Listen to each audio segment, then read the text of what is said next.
I am so lucky to be here with you today, especially for Kathy Suggs finding me, and she's such a miracle worker. Can we please give her a round of applause?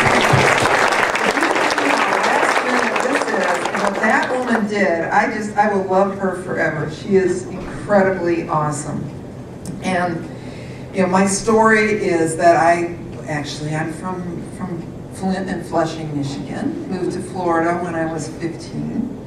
And only wanted to be a journalist. That was my goal in life, and I did that, and I was an investigative reporter, and I did well with it. Until the day came when I got a brand new boss hole.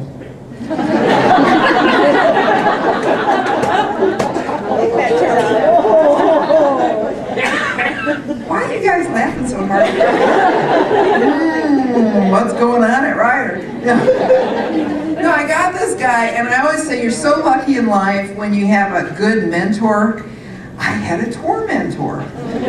And at one point, I was pushing very hard for better coverage of women and minorities in the newspaper.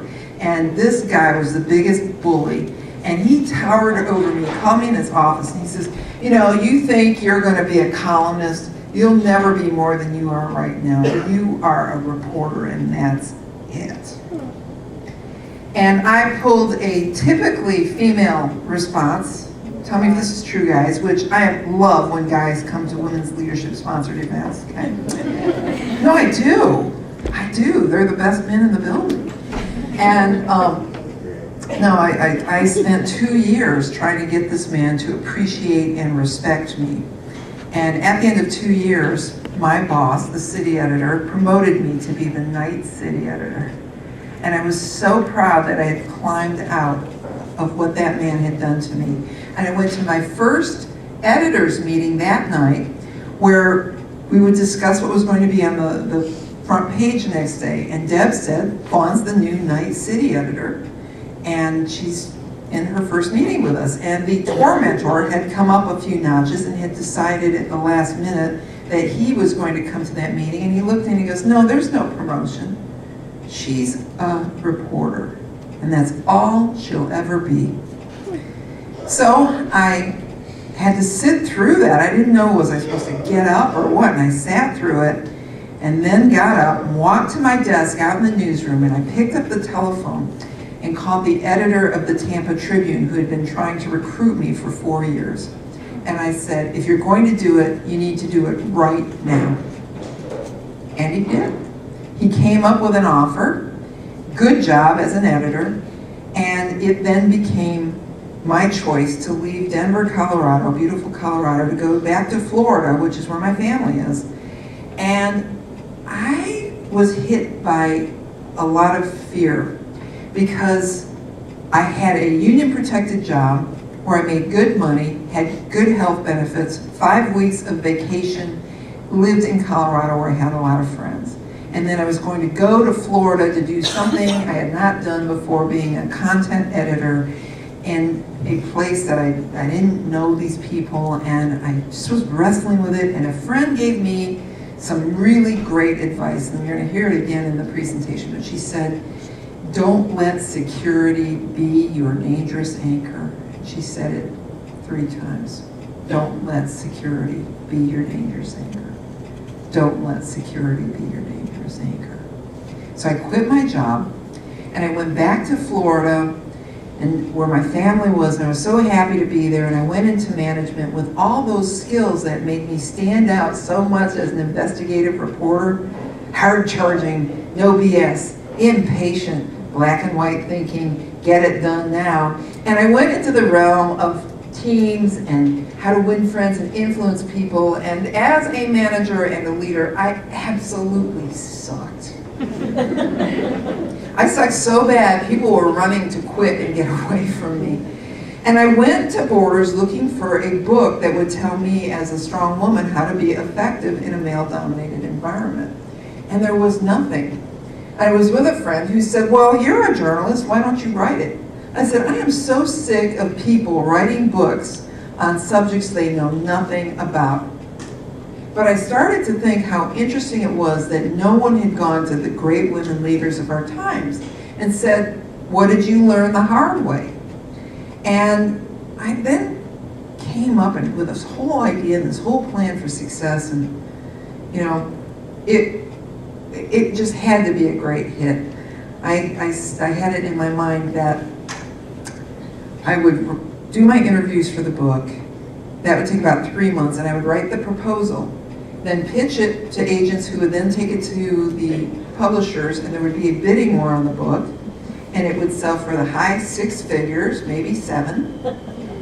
And then I would write the book at 6 months, and then at 9 months, this woman would be shopping on Michigan Avenue in Chicago, go to Barnes & Noble and pick up a copy of my book, and then wake me up in the middle of the night and say, "Hello, Fawn.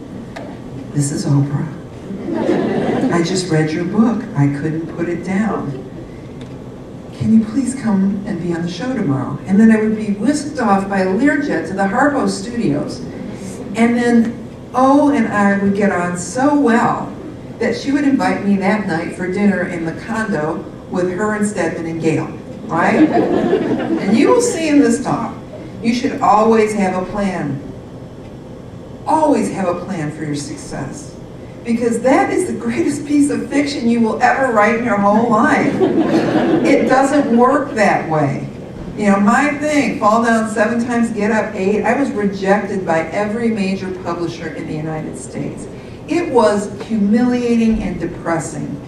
And I had to fight my way through it. And when I was moving, I found the file folder that had all the letters of rejection from these publishers. And I have no idea what kept me going, because it was so evident I was failing and was only going to fail. But I pushed through that, figured out why it wasn't selling, reformatted the book, had a bidding war on the book, and then it came out on September the 10th, 2001. So 9/11 happens. Well, that was kind of interesting. I called my parents, and my mother at the time was a stroke patient. She's paralyzed, and I didn't think she was going to live long enough to see that book published, or me, for that matter. But she was just always my greatest cheerleader. And so I called when I got the first copy, and I said, "Dad, meet me at the Cracker Barrel for breakfast tomorrow morning." We go to the Bradenton, Florida Cracker Barrel, and I signed the first copy of my book, and they were so proud of me. And then Daddy comes back to the table after he pays the check, and he goes, "They just said someone flew an airplane into the World Trade Center." And like I said, always have a plan. You never know what's coming. And Penguin canceled my tour, and they said no one would have any media interest in it. And there I was in a situation where my book failed before it was even launched. And this was my life's dream. And it was interesting that the first emotion that I felt was oddly relief, because it was easier to blame Osama bin Laden for my failure than it was that I wrote a book that sucked. But then I started becoming depressed about this after about a week, because I was really depressed about 9/11, as everybody was. But after a week, I realized that my dream was going up in flames. And my dear friend now, but who at the time was the community affairs person for Borders in South Tampa, called me up, and she said, "We got the weirdest email from your publisher." And I said, "Well, really? Well, what did it say?" She said, "It says, understandably, the author has decided not to tour at this time for safety concerns. So you can't drive from North Tampa to South Tampa?" And I said, "Of course I can." They gave up. She said, "Well, why are you giving up?" And I tell a lot of stories when I speak, because really what happened to me is what happens to you. You make plans, you hit obstacles again and again and again. And you find real success when you get good at saying, "Oh, there's an obstacle, I have to find a way around it," because they're not ending points. And when she said, "Why are you giving up?" I pulled out a legal pad and I wrote down every single place I knew people that I could mooch. And I went on the mooching tour of the United States of America to sell my books everywhere. In fact, I mooched at your house, Denise, my cousin, right? And went everywhere to sell this thing. And I wrote 29 letters to Oprah. Something worked. And actually my book was a bestseller before it was on Oprah because my friends had a competition on Buy Day to prove their love on how many copies of Hard-Won Wisdom they were going to buy. And I had one friend go to the signing at the Tattered Cover. She bought 25 copies of a hardcover book at $25 a piece. Because your friends and your family get you there, right? They make it happen. And so once all of that happened, everything changed and it all worked out. But I'm telling you that in that moment when it was getting rejected again and again and again, it looked like I was destined for failure. And there will be moments in your life when you think it's not working out, and all that's going on is that you're being tested, because it never goes according to plan. So yesterday I was on the airplane and I thought, I want to do a Hard-Won Wisdom talk where I just write down all the things that I've learned from these experiences and through the interviews of what happened. So hopefully this will work. Okay. Yeah, okay, so I absolutely love this picture, okay? Especially since he looks like my cat, Evil Willie, and it's just like something Evil Willie would do, is look in the mirror and see the king of the jungle, right? That how you see yourself is what matters most. And I was lucky when I started doing interviews that I interviewed a woman named Christine Fugel-Hughes. I don't think anybody in this room will know who that is. If you do, you get a free copy of my new book, which just came out on Tuesday, Reset. Who knows who Christine Hughes is? Nobody, yeah. She's the founder of Nature's Sunshine Vitamins. It's a company that she started with $150 and an idea. And she's a woman who had never been to college, who had 7 kids, but believed that she could do something extraordinary. And this year, that company will make almost $500 million. Well, when I was interviewing her, I said, what's your leadership style? And she says, well, I'm kind of a take me as you am kind of person. And I get up in the morning and I go to the closet and I try to find something that fits me because I'm overweight. And I go out in the world and I just do the best I can. And I said, let's talk about your weight. Because that's always been my thing, And she goes, can you imagine what it's like to stand at the helm of a vitamin company and be fat? And I said, wait a minute. You were just on the cover of Bloomberg magazine, and it says you have 5 houses and all this money and all these grandkids and all this stuff that you've done, and you have everything in life that everybody else is trying to achieve. And do you mean the reward for that is not good self-esteem? And she says, oh, good God, no. I said, you're kidding me. And she goes, no. I said, maybe you should get some therapy. And she said, no. She says, I could go to a therapist for the rest of my life and it wouldn't work. And after that interview, I started asking all the people that I interviewed about their self-esteem and found that all of them, except for 5 people, acknowledged that they had severe self-esteem issues.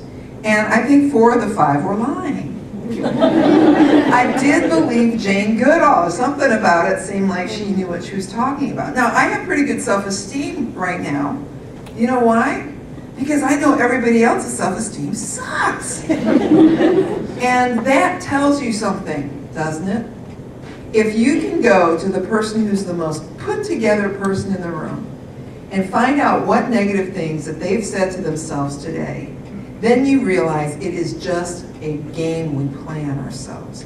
It is not real.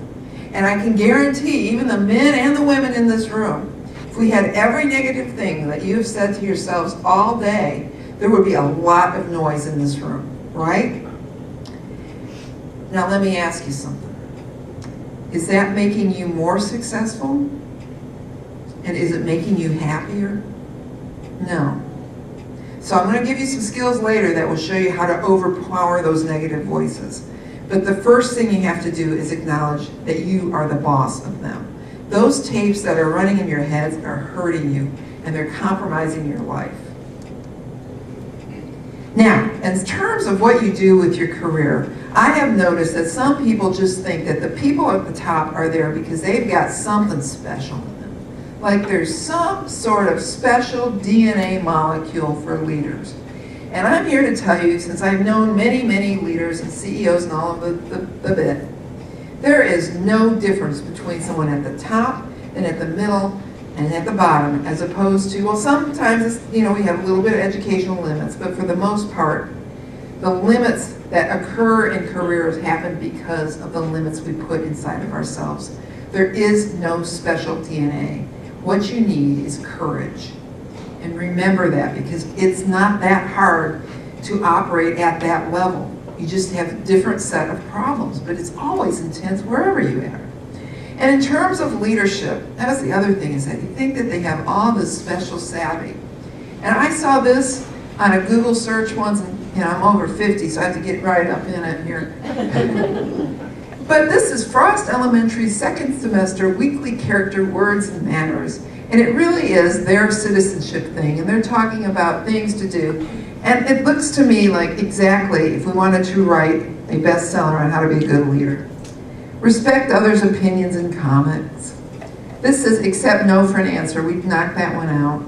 Don't cut in line or keep the line from moving. Yeah, forgive mistakes. Tell the truth no matter what. Apologize without blame. Keep your promises. Communicate anger appropriately. Do not use your hands for hitting. Use polite words. Yes, sir, ma'am. Accept apologies with respect. And you go down the list and you realize leadership is the same thing. So don't avoid a leadership opportunity just because you think there's something you don't know. You've got those skills, right? And if you're like me, a little clunky at it, read Dale Carnegie, best book ever written, How to Win Friends and Influence People. Always remember that advice that Jill gave me, because I think that is where we limit ourselves, is that we stay in our safe zone. And she said, don't let security be your dangerous anchor. Remember how I told you all I had to lose in Colorado? The nice package, the 401k, union protection, living there, blah, blah, blah. If I had stayed in my security zone, do you know what would have happened? Do we have any Coloradans in this room? No, I didn't think so. The Rocky Mountain News, which was the newspaper where I worked, went out of business 5 years ago. So if I had stayed where I thought I was secure, I would have been out of a job in an industry that was going down the toilet. Because how many people in this room subscribe to the newspaper? How many? Hands real high. 1, 2, 3, 4. 4. 5. Denise! I can't even get her to email very much either. It was from the Rocky Mountains. She understand it. So that's 5, right? In this huge room, and that would have been where I was, instead of taking the risk and having my obstacles and then having this whole new life. So always know that the only security that exists in your life is the security that exists within you. And that security occurs when you know that you're going to encounter obstacles and you're strong enough to figure them out. Now I love that photo because I think it might have been photoshopped. I mean, can you imagine how would you train that goldfish? But that is such a great mantra, and I always remember that. And you need to dive fearlessly into your life, because fear is the thing that holds us back most. Now, that happens to be me. And I'll tell you, that's me at my 50th birthday. And it's not, like I told you, I tell stories for a reason. And mine was this. I was turning 50, and I did what every good 50-year-old does, which is get a Groupon and go skydiving. Okay. So there I am, and the guy says, okay, now I'm going to give you the signal. When I do, I want you to scoot between my legs. I will clip you to me. We will scoot out to the edge and then onto the wing, and I'll tap your shoulder. You give me the okay sign, and we're going. So I wasn't afraid at all, not in the slightest. This is an experienced guy, and I'm up there, and I am saying my mantra into my head, which is, I will dive fearlessly into every moment for the rest of my life. I will dive fearlessly into every moment for the rest of my life. And the moment came, and the guy gave me the signal, and I scooted to him, and then we scooted out to the wing, and he tapped my shoulder, and I turned to give him the okay sign, And that was the first time I smelled his breath. And it smelled like he had just consumed a fifth of Jack Daniels.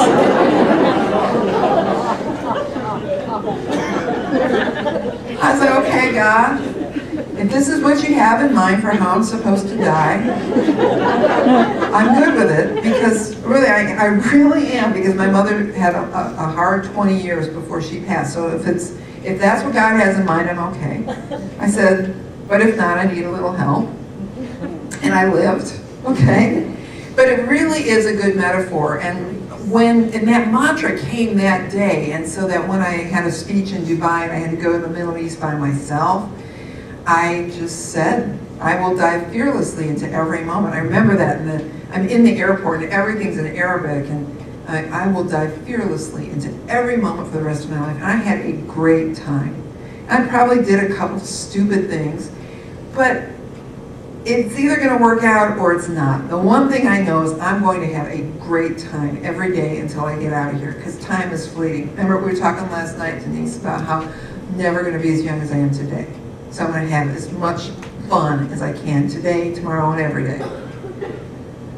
Always have a plan. We discussed that. It is the greatest piece of fiction you will ever write.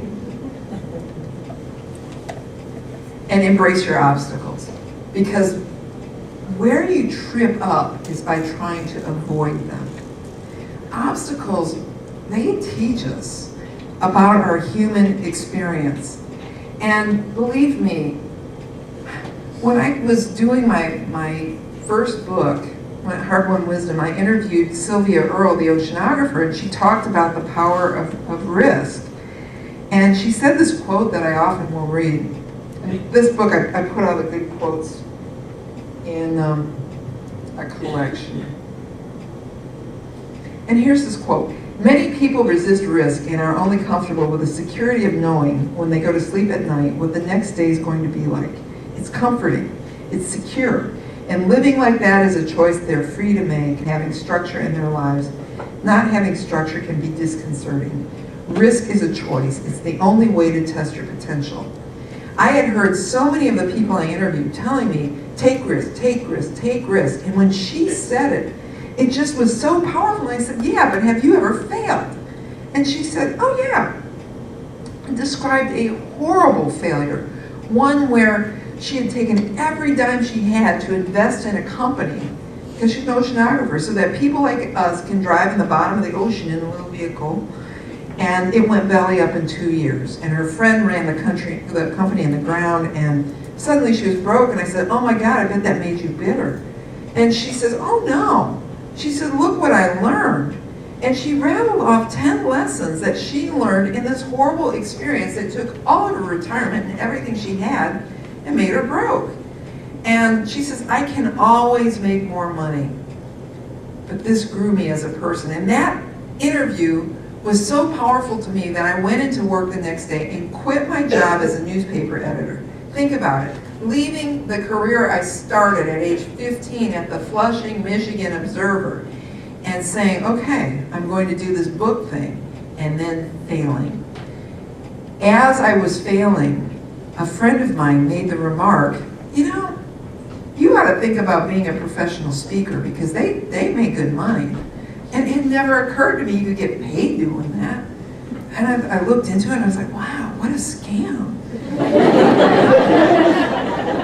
So I was like, okay, and every single thing, every delay that was such a nightmare to me actually pushed me into a career that is so much fun. I go all over the place. How cool is it? I can get attention. You all are listening to me, and we're having fun, and people are laughing at my jokes. It never would have happened if the book had come out on schedule, because if it had worked as I had planned it, probably would have been a mid-list book. I would have had to go back to the newsroom to work, and then I would have been in a dying industry with no plan. So embrace your obstacles. They will lead you to your greatness if you let them. You never know how close you are to turning the corner until you turn the corner. I sure didn't know that with my book. But I always say that everything I learned in life I learned back when I was in Colorado as a cyclist. I learned, like I say, this is about you, it's not about me. I learned there's always someone who wants to run you off the road. So you have to keep your eye on the rearview mirror to see who's coming up behind you. I learned you don't worry about the clouds over there raining on you until they're over here, because so often you worry about things that never manifest, right? And you can lose a really good ride worrying about a storm that never happens. I learned that when a woman passes a man, he will kill himself to get in front of her again. Notice the women are laughing, the men are not. And I learned when the best feminists I ever met were confronted by a flat tire, they stood helplessly at the side of the road waiting for some guy to come and change the tire, okay? The guys are supposed to laugh at that part. They usually do, and then I have this line, I go, now who's smarter? But the biggest lessons I learned when I was on big rides, and this was the Grand Mesa of Colorado. And I did this ride when I was really overweight and I hadn't gotten in shape, and I was on a week-long bike trip like I used to do every year. And it would involve 7,000 feet of climbing over a 60-mile period. And it was hot. And it was so hard that people on this trip were quitting right and left. And I had never met a road as a cyclist that I could not master. But I realized there's no way I was going to get up this thing. So I decided I had permission to quit. I was going to quit because there's no way I could have done it. But the way I was going to quit was significant. And so when you get frustrated, remember this. I decided I could quit, but only at the minute when I could not go 1 inch further. And so I took a 1.5 hour break in the middle of that just to catch my breath and hydrate and rest. And I told myself I would go as far as I could, even if I had to stop every mile. And then I would quit, proudly, because I knew I had done what I had to do. So I took my break for an hour and a half, and then I get on my bike, and you can imagine how bad my muscles felt, right?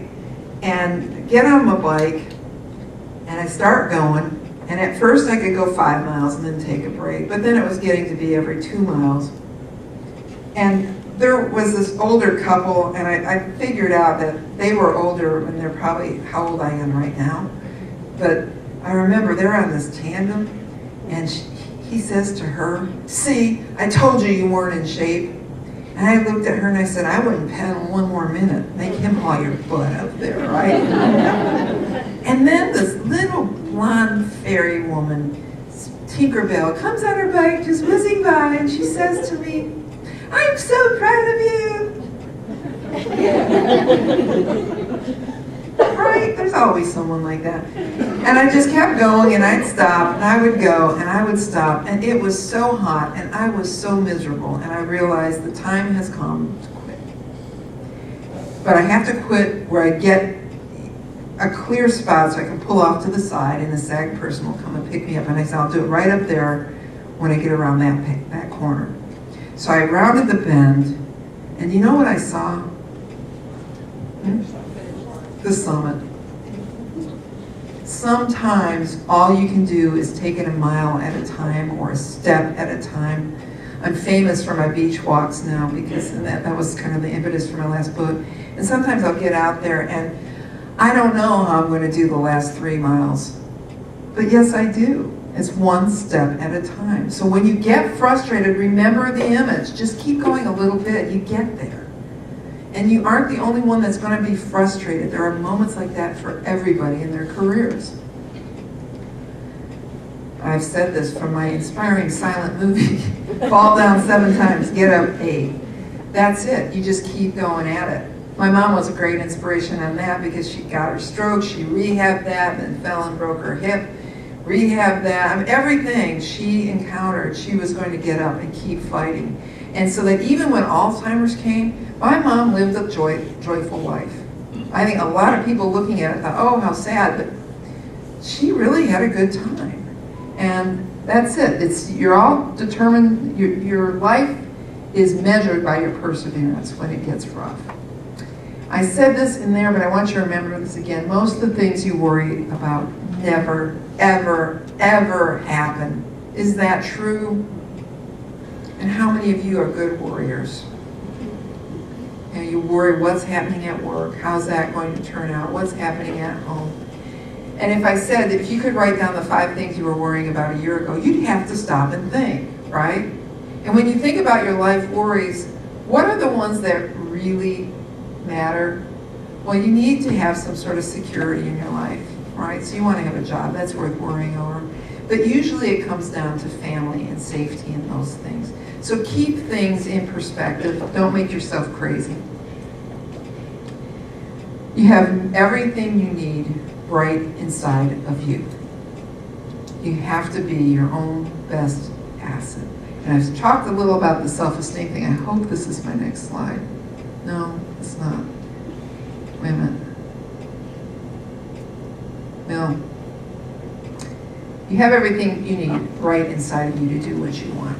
So instead of seeing others as perhaps having better ways of managing things, go ahead with the version of yourself that is most authentic and who you are.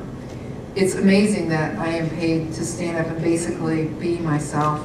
I am not the best put together person in the room ever. I'm kind of a dork, and I always laugh because I see these speakers, some of them have these really great Armani suits and then the high heels. I have bad feet and I can't wear them. You know, go with what you got because it's enough. It is enough.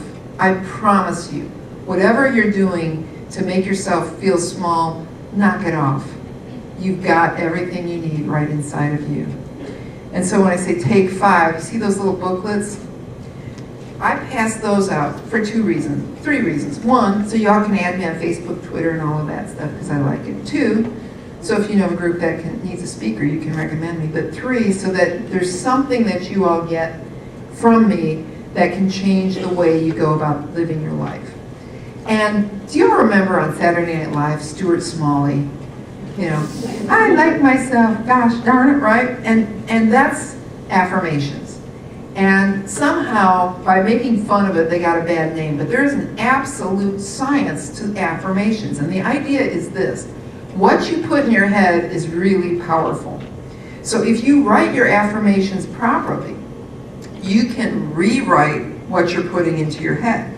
So if you tell yourself, wow, I sure am losing weight rapidly. If you say it enough times, studies show, you start losing weight. Because your subconscious believes what you tell it, even if it is not the truth. So I'm a little bit ADD, and I have to make sure that I stay on task, but, you know, especially writing books. It's hard because it's like, I can look at Hollywood gossip on the internet instead, right? And then and I can go look at this, and what's on sale on eBay? Or, you know, it's like I'm going in 20 different places. But if I tell myself I am focused and on task enough times, then I'm suddenly focused and on task. And that booklet shows you how to write affirmations that you can use both in your career and at home that will make a difference. And I promise you, this does work. There's only one caveat. You have to be ready to use them. So that I had a year or 2 years ago when I had my relationship fell apart, my mother passed away, my dad passed away, all of that in a 2.5 month period. And then that was only the beginning. And when my mom died, I thought, well, I am going to deal with my grief with affirmations. I'm ready for it, because I had written down 10 affirmations that I would say so that I would quickly recover from my grief. And guess what? You can't say them when you're dealing with grief, not until you're ready. But when you're ready for something, affirmations are the most powerful, fastest, quick shot to change that you're going to have. And you can use it to everything from how you're going to slow down your car to how you're going to speed up your career. When you're going to make change in your life, it can often seem like an unwieldy and impossible task to make big change. And I love I've used it so many times because this woman's name is Catherine Switzer. She's the first woman that registered and ran the Boston Marathon.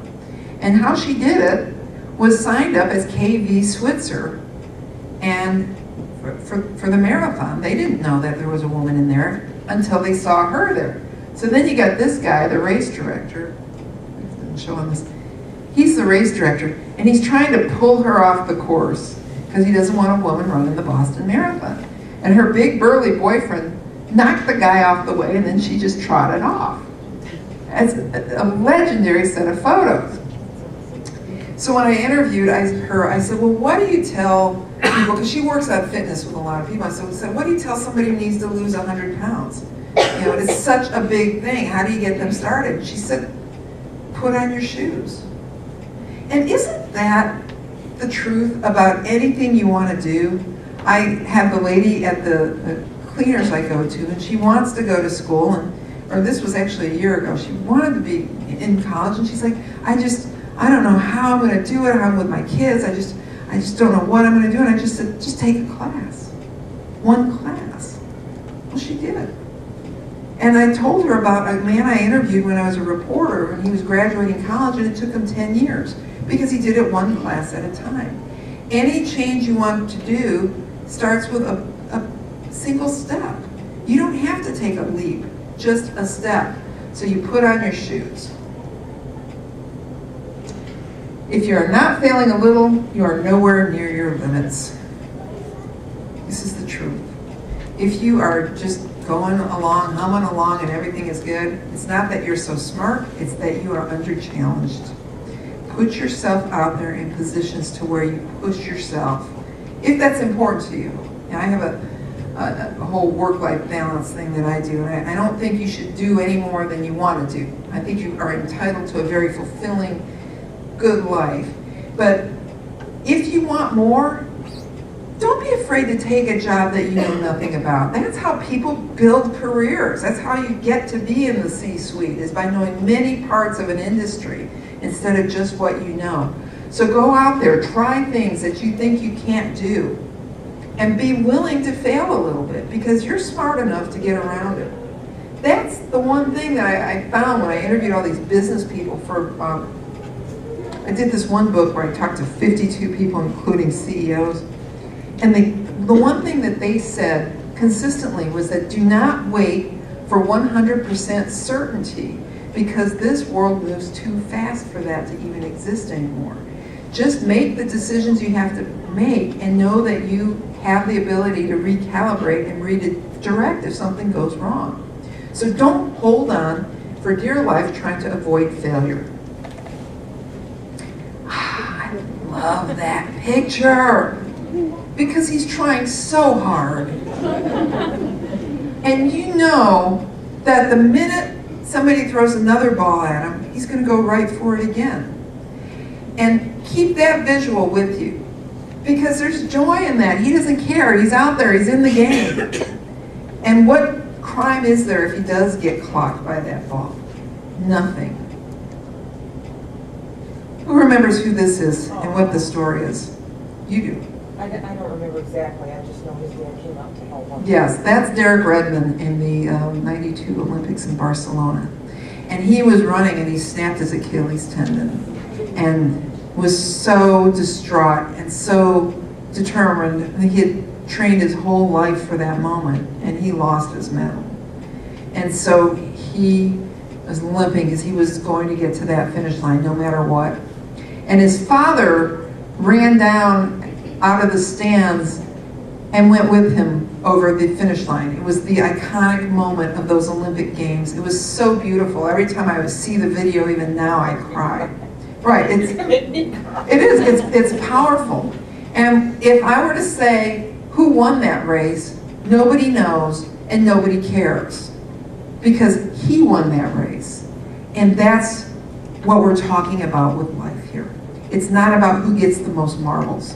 It's about who lives with the greatest depth and the greatest experience while they're here. Everything works out the way it is supposed to work out. You ever notice that?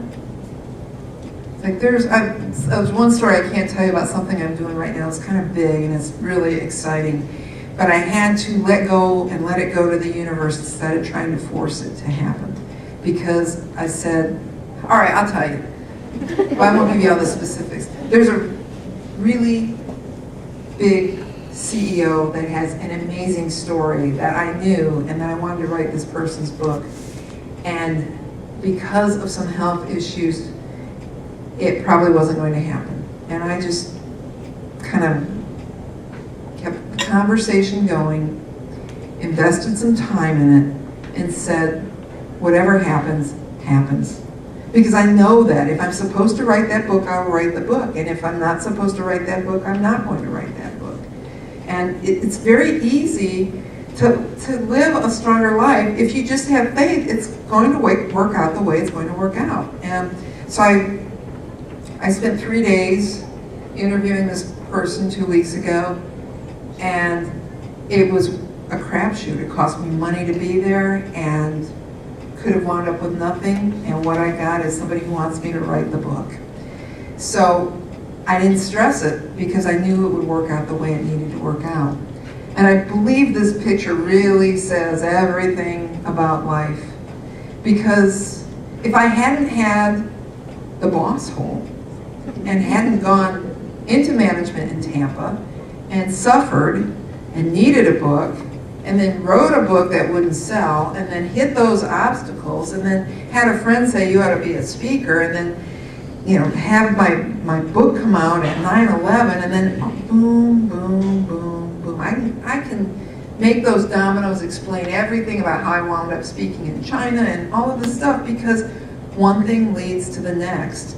And it takes you back to this notion, everything works out the way it's supposed to work out. You just have to have faith in it. Don't force it. Listen to the universe. I think the universe gives us so many signals. It's like, listen attentively. You will come out ahead.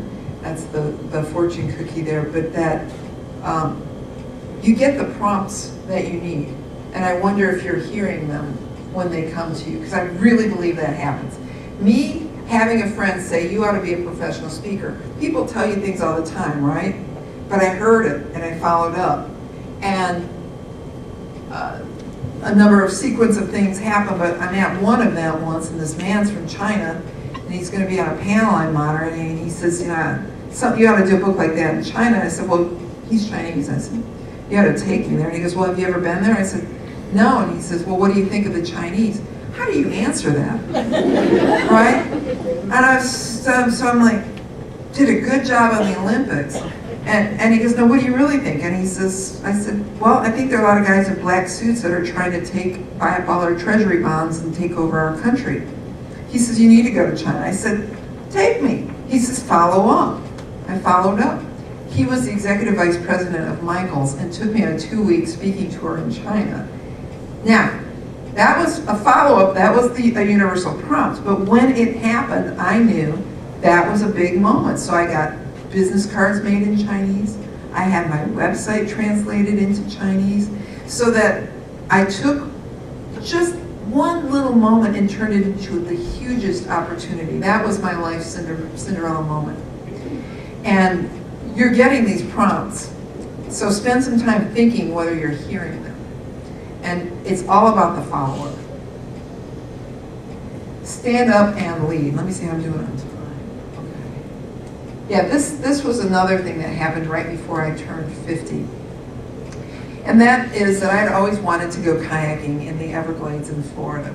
Not the part where they have the alligators, but this is the part where they have the sharks. Oh my God. And I went kayaking with a meetup.com group that was going into the 10,000 islands. And the leader was a guy who had been a leader in at one of the major companies that does outfitting in that area. And so he gave us the prep, and there were 4 of us, and that guy, that's him, and an assistant. And we get down there, and there are some warning signs that something's not quite right. One is that when we check in at the National Park Service, he says, don't tell them that I'm your guide because I'm not paying the license fee. Oops, right? Another one is that you can tell, look at these conditions. okay? I would never launch in a bay that's that bad in fog where you can't see anything. And he's got, as directional service, a map and a compass, right? Now, he thinks that, and he called himself Carolina Mike, which should have been another hint. Yeah, when I write about him, I always call him Dakota Dave, because I have to protect myself. But yeah, Carolina Mike is going to navigate us as if he were Christopher Columbus. And he gets us out there, and it is such bad conditions. And unfortunately, I did not rent a kayak from him because I had my own. It was a recreational kayak. Didn't realize that this was the kind of thing where I needed a really good touring kayak, and didn't know that my boat had a hole in it. So we're going out there, and I'm kayaking along, and it was supposed to be maximum time kayaking 4 hours, which is strenuous, but I knew I could do it.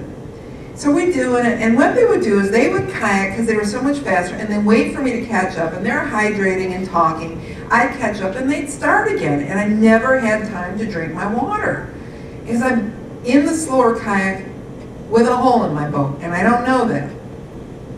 So I'm sloshing through this, and I'm the only one who can see this. Paddle, paddle, paddle, and they're up there waiting, and then I'm getting near, and then they start this way, and then I'm getting near, and then they're going this way, and then I get near, and then they're going this way, and I'm the only one who can see he's going in a circle.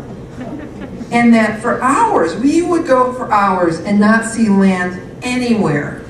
Now remember I told you this place was called the 10,000 Islands, right? He couldn't hit an island to save his life. Oh, finally he sees one, he goes, oh, there's Jimmy John Key. And then an hour and a half later, he's like, no, that's Jimmy John Key. And then it's going on 6 hours, and I am exhausted. And then he's like, the day's getting longer. We started at 7 a.m. What's that? Oops. Okay, 6 hours, 7 hours. I am so dead. And finally, we were supposed to camp on Rabbit Key, but the ranger said no because they had 8 tents there and they limited. We had to go an extra hour and a half to Pavilion. The guy says, oh, there's Rabbit Key. And I said, well, we need to camp here. And he says, no. I said, well, I'm going to camp here. And he goes, they'll kick you off. I said, fine, I'll ask for a ride. He says, you can't do that. You've got to stay with the group. I'm like, I'm tired. He's like, keep going. So we go another hour and a half. He goes, no, there's Rabbit Key. I said, I thought you said the other one was. And I'm telling you, we started at 7 in the morning, and the Rabbit Key argument is happening at 4 in the afternoon. And I am so tired. And he's like, no, that's Rabbit. He goes, no, that's Pavilion. And he's going back and forth. And each time he's deciding, and he's taking us out 2 miles and then making us come back. He did that 3 times. Because he didn't know with his compass and his map where we were. And he sees those tents there and goes, no, we have to go. This is a big lesson, what happened here. So it was that year where those football players went out in the Gulf and their boat capsized and they all drowned, remember? So all of us are thinking this because the day's getting very, very late and it's getting much rougher. It's getting dark and dangerous. And I said, we need to go and camp there. He says, you cannot go, they'll send us out in the middle of the night. I said, no, they won't. I said, I am a journalist. I can assure you the National Park Service is not going to send a bunch of boaters out in kayaks in that kind of weather because they have too many tents on an island. And he's like, you need to come with us right now. And I'm arguing with him, and I see this one guy who looks at me and he goes, and I'm thinking he's saying, it's not that big a deal. Come on, let's go. It wasn't until later that I found out he was waiting for me to take charge. People are waiting for good leaders. You don't have to be anointed. There comes a moment when you know you're a leader. And this is really an example of what you do when you're following a bad leader. So the worst of this story is that I had that night's dinner in my leaky boat. If I had gone into that island, they would have had to finish there in camp. And I didn't take the power. Instead, we went back out into that fog, and he's panicked. because we're down to minutes, and all of us are thinking this is it, we're going to die. And I think it's interesting because it was minutes before darkness, and I wasn't afraid.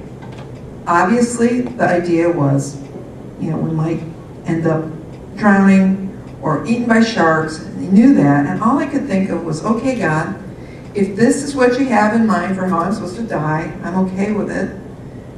But if this is not what you have in mind for how I'm supposed to die, you need to do something right now. And then there was a little island of mangroves there. And it just had just enough room to put our tents on it. And we went in there, and it was the first time I was able to stop and hydrate. I literally drank 2 gallons of water.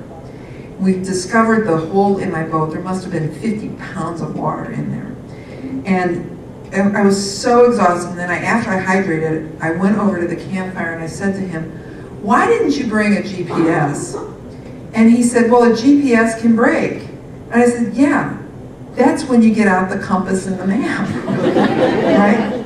Well, the next morning, I wake up and I look on my cell phone and I realize I have service, which is a miracle because A, I have Sprint and you never have service. And B, I am in the middle of nowhere. So I'm in my tent and I sneak and I call the ranger station and say, I just want you to know we're out here. I don't know where we are. He says, stay put, we can find you with your signal. I said, well, I'll stay put as long as it's this kind of weather. If it clears up, I'll go with them. And he said, okay. Well, it turns into a beautiful day, and the mystery of this whole experience was that when the fog lifted, there were islands everywhere. And Caroline and Mike couldn't hit one of them. Right? I mean, there was so much land. It was astounding to all of us. We were all like, are you kidding? Right? I was like, how could he have not even accidentally hit an island? And so the next day, it was so beautiful, and we camped and had this pristine night. The third day, everything had to be timed to the tide, which was going to sweep us in and complete the day. And we get in, it gets up, everything is timed just right, and as we are there, coming in to the last part, he sees a channel marker. He says, we need to go to the right. I said, that's a channel marker. We need to go that way. And he yells at me. He says, I know what I'm doing. I've been here before. Takes us to the right, gets us lost again, okay? But it's sunny out, so I know we're going to be lost. But I think it's kind of funny because, it is kind of funny. As long as you know you're not going to die, it's funny. So he gets us lost, and then nobody's boating because it's windy, and the tide is the wrong way, so that's not going to work like that. He hears one boat and makes us give the universal sign for distress. Put your kayaks, paddle straight up in the air. And the guy in the boat sees it and comes over. And he says, we're lost.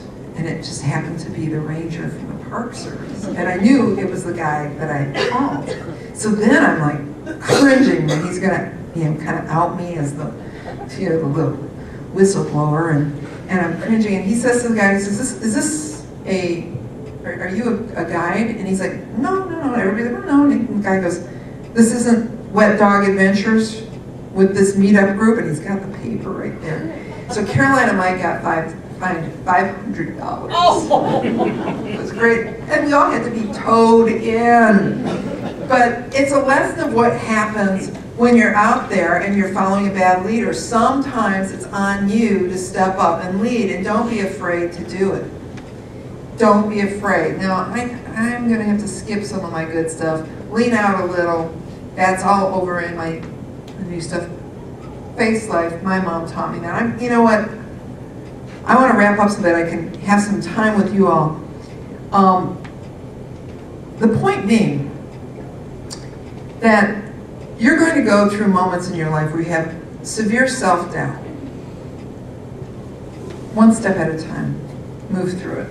Know that you are only going to know how close you are to turning the corner when you turn the corner. And just keep moving yourself ahead, knowing that whatever it is that you've got inside of you, it is enough. I promise you that you have inside of you enough personality and brain power to do whatever it is that you want to do. You're not out there navigating with a compass and a map. You know the way that you can go. You just have to have the courage to follow that path. You all have been so wonderful, because it's been a long week. I launched my 8th book, which to me it became a bestseller the first day out, okay? But launched my 8th book coming out of that initial failure. I'm so happy about that. And then I had all this speaking all over the country. So this is my last one I have to do this week. And I thought, am I going to have the energy to talk? And you people were so warm and so inviting. And I love Ryder, which is why I always have chosen it over a U-Haul. Which I was thinking when I was driving, I was like, man, if those people saw how bad I was the first time I rented one of those trucks, like that, terrified and everything, but now I'm pretty good at it. So if you need another driver, let me know. In closing, thank you so much for being so kind, and also to the guys who came here. I'm really thrilled to see this much attendance. We were trying to figure out what percentage was going to be male in here, and this heartens me.